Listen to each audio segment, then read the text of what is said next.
Chris Sewall here at Baseball Card Collector, Investor, Dealer, in that order.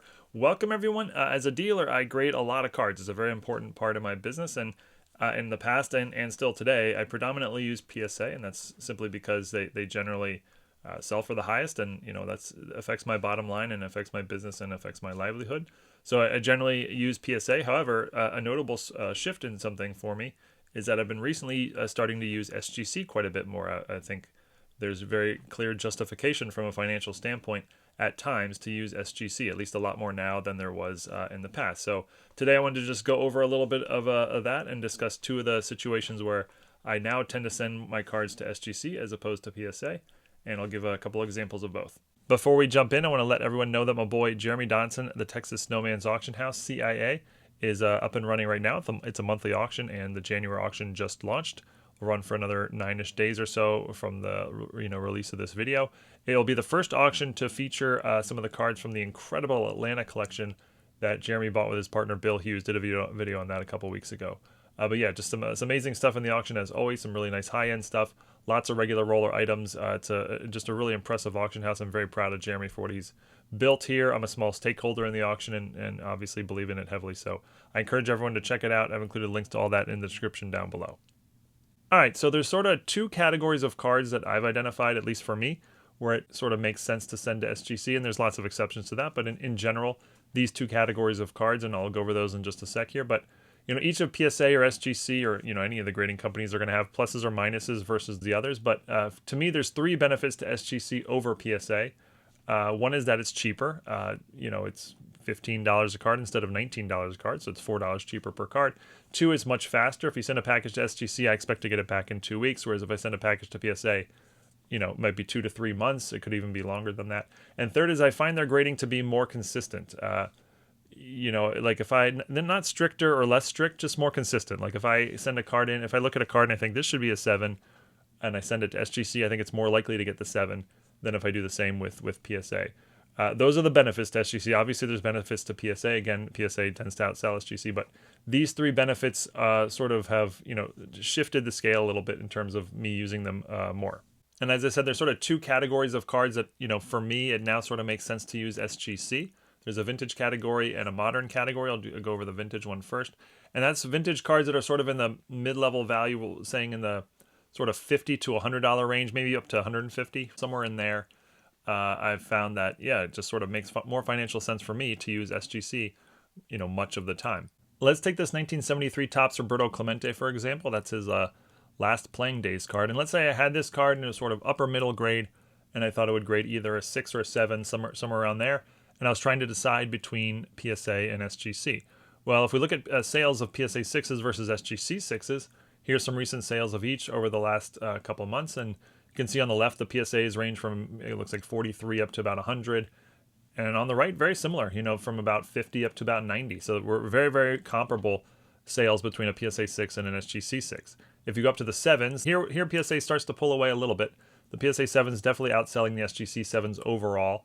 There's no sales in the PSA column, under $100, whereas there's quite a few in the SGC column. So much lower floor for the SGC 7. But it's not a huge difference. Like if you took the average of the sales on the left versus the average of the sales on the right, maybe it's like a $10, $20 difference, something like that.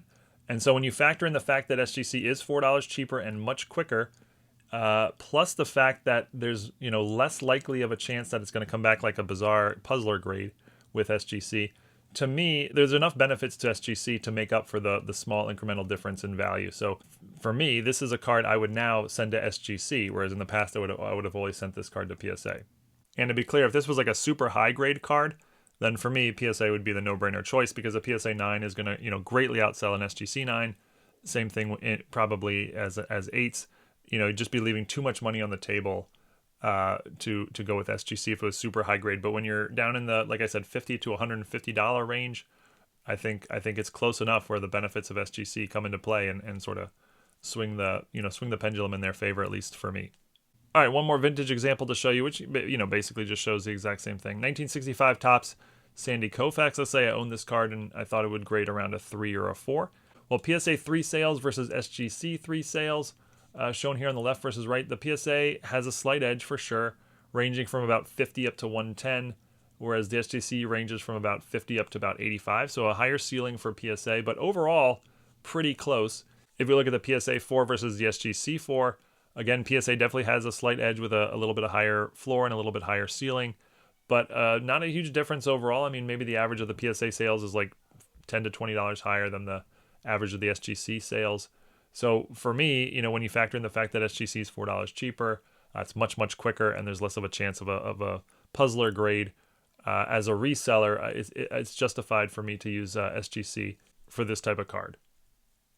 All right, next, the modern category of card that I've started using SGC on, at least somewhat. And this category is kind of hard to define because there's a lot of nuance around it, but it's roughly cards that are not super rare, but do have, you know, quite a bit of value, and you know, your copy has no chance at a 10. That's basically, you know, how I would define it. Let's take this this Patrick Mahomes 2017 donruss Patrick Mahomes rookie. This is not a rare card at all, but it's very valuable as it's the rookie of, the great Patrick Mahomes. Let's say you had this card and it had no chance at a 10, like it had a dinged corner, or it was a little bit off-centered, something like that.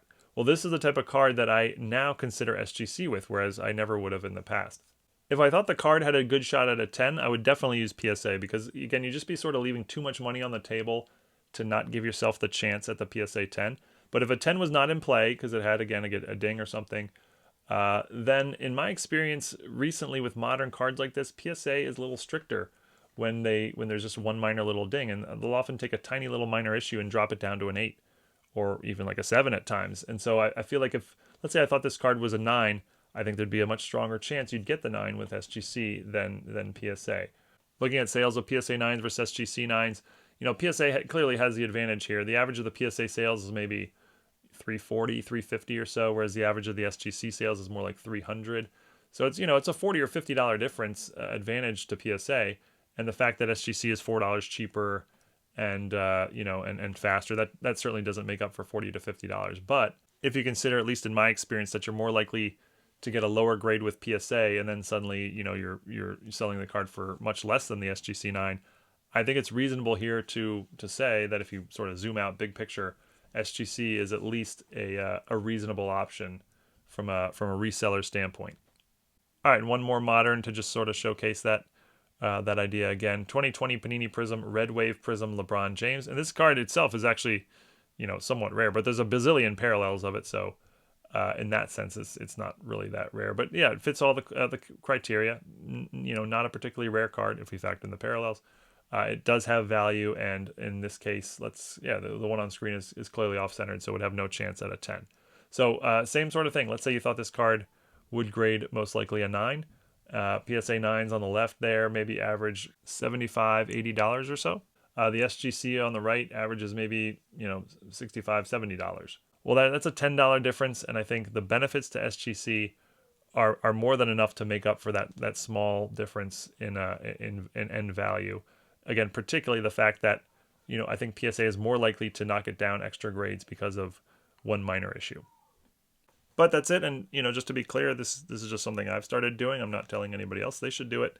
But, you know, a lot of the things in the video are based on my personal experiences. Perhaps you have different experiences. And if so, I would love to hear about it. But hope everybody enjoyed. Eat your vegetables. And until next time, may the force be with you, and have a great rest of your day. Thanks, everyone.